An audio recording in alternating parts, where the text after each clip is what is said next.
You haven't said that. You haven't actually said that playing the lottery is wrong. You're questioning it, right? Or is it wrong? Because I think Hello, my family. Welcome again to the Prolific Word and welcome to another beautiful and exciting episode of my video. Right into today's video, guys, the man of God of Dr. Chris Oyakhylome during a question and an answer section he had.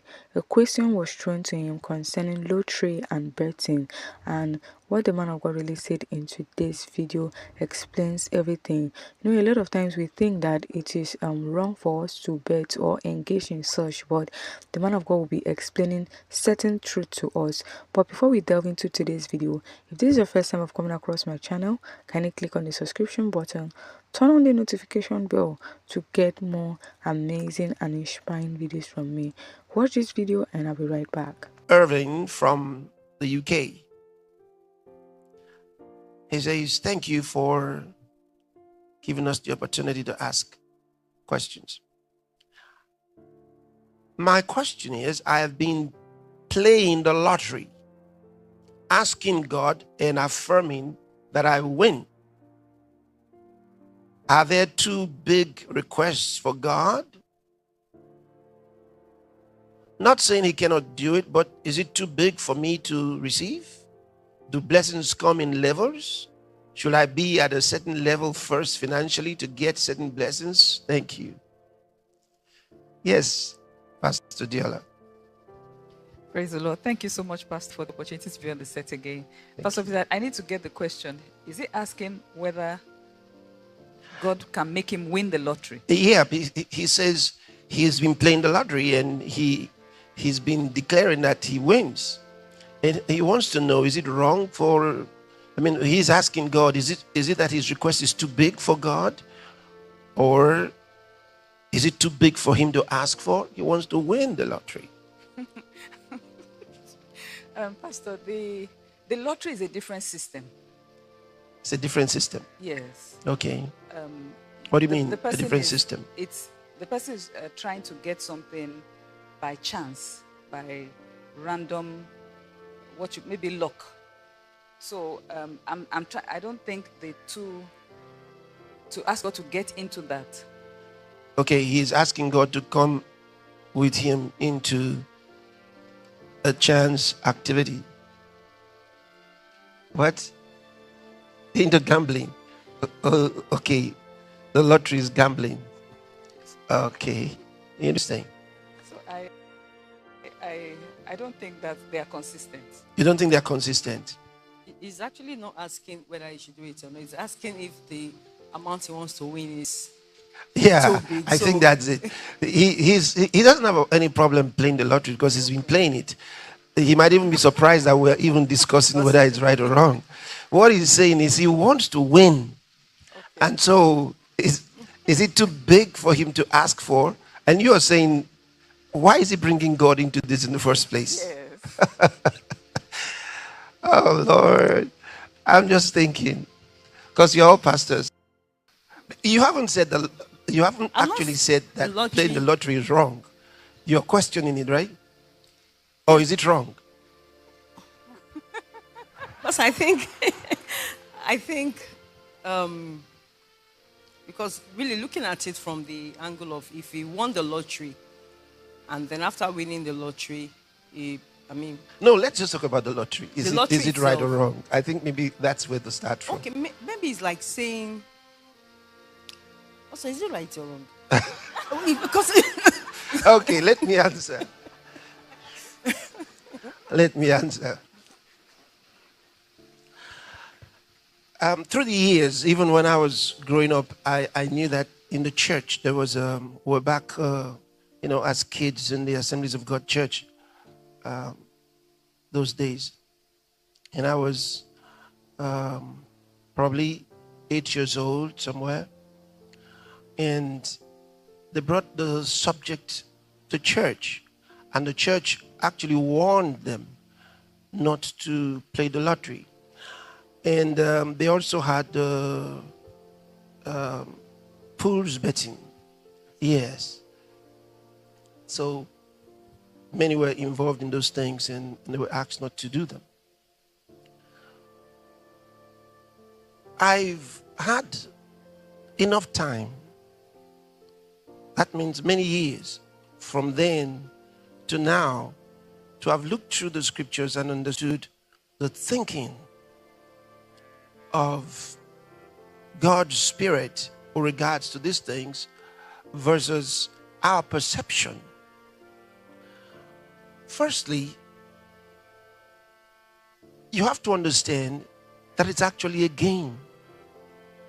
And every game is a chance activity. And that's the reality. It's a game. Whether it's a game of numbers or a game with your legs, your limbs, it's a game. And once you say that that's wrong, maybe the lottery, it might look so simplistic. But the reality is, what about those on the football pitch? There's no guarantee that they're going to score. They're hoping to. It's a game. And so are all other games. It's a chance. You're hoping it works. When you throw the ball, hoping it gets into that basket. You aim as much as you can. You practice it. Doesn't mean you don't have an opponent who will try to stop it. On a football pitch, you've got a goalkeeper there who's trying to stop your ball from coming in. So there's no guarantee that just because you've practiced so well, you're going to win. It's a game. These are all games. And that's the way the lottery is as well. It's a game. All of them. And when you think about that, you realize that the Bible was right all the time when he said to you, the race is not to the swift. He told you. The battle is not to the strong. He told you. He told you it's never according to your ability in life. Sometimes the smartest people, the most knowledgeable people are not the most prosperous people in the world. And yet the reason for the accumulation of that knowledge was because they wanted to have advantage in life. They wanted to be prosperous in life. And we know that there are so many of them who just can't even take care of themselves or of their families. They don't have enough money with all of their knowledge. The most prosperous people in the world are not necessarily the brightest. So where does that leave you? So it brings all of life into the same situation where the Bible clearly tells you the race is not to the swift. The battle is not to the strong. He proved it with David and Goliath. He proved it with Solomon, to whom he gave wisdom before he could read any book. Think about it. When God says, I chose you before you were born, it directs your life in the way you should go. The problem in the world is men wanting success without God. That's emptiness. It's the biggest problem in the world today. In fact, it is the root of all the problems. That's why it tells you the love of money is the root of all evil. Why? Remember, God said, Jesus said, he put two in perspective. God, mammon. Mammon representing money. He said you cannot serve God and mammon. See, the pursuit of money Is the reason many people do the things they do. And why is the pursuit of money? Most of the time is to be able to control your life and maybe the lives of others. See? But then he tells you, God should be your love. Thou shalt love the Lord thy God with all thine heart, with all thy mind, with all thy soul. He wants you to love God, not love money. Love God. And when you love God, it means that your heart is after him. And then he directs your life from one level of favor to another, from one level of glory to another. You can't live in this world as though he doesn't exist. It's not acceptable to him. You might have been doing it, or it will not work. It'll fail. Just a matter of time. And then you find your life was a work of emptiness, a pursuit of emptiness. So here's this gentleman. He says he's been playing the lottery. He wants to win.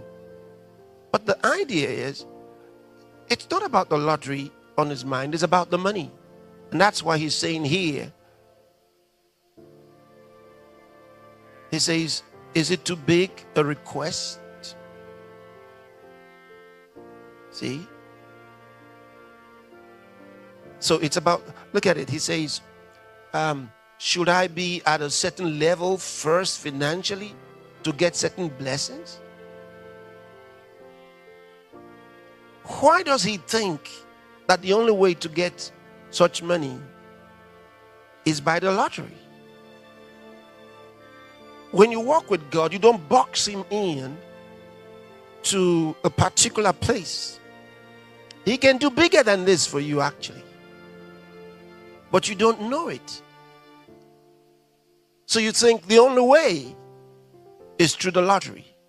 And that's what God is in disagreement with. That's not the only way. Since it's the money you want. See, when you play the game of football, for example, you enjoy it. Even if they didn't offer you money, you're glad that you won. You loved it. You enjoyed it. You experienced it. And then there were others who were watching this. But when it's the lottery, there's no playing anything really. You put in stuff. What you want is the money. All right? What the other guy wants is some kind of glory, fame, memory. So it's all a desire. So in this situation, since it's money, why box God in as though that's the only way he can give you this kind of money? It's a kind of unbelief. You see it? It's like getting a job and asking God for a certain amount of money on that job. And then God says to you, why do you think that's the only way I can get this money to you? That's not the only way I can get this money to you.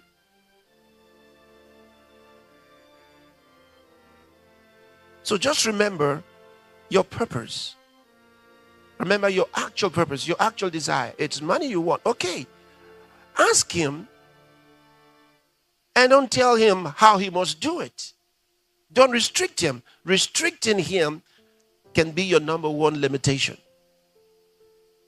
Because you have limited God. Like how else is he going to do it? You don't trust him enough, do you? So there's where your faith has a problem. The problem of your faith is not about the lottery. Your problem of your faith is the fact that you don't trust him. You think this is his only way of doing it for you. I trust you have been blessed and inspired from what you have heard so far from the man of God, Reverend Dr. Chris Oyakhylome. You know, this question is a very, very good one, because when it comes to this aspect, a lot of us have different interpretation of things. We have different understanding of things.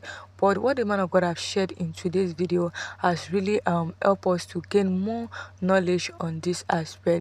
So my family, thank you very much for being a part of today's video. If you have been blessed, go ahead and like this video, share this video everywhere, and also subscribe to my channel to get more amazing and inspiring videos from me. I also love to hear your own opinion concerning today's video. See you in my next video, guys. Thank you.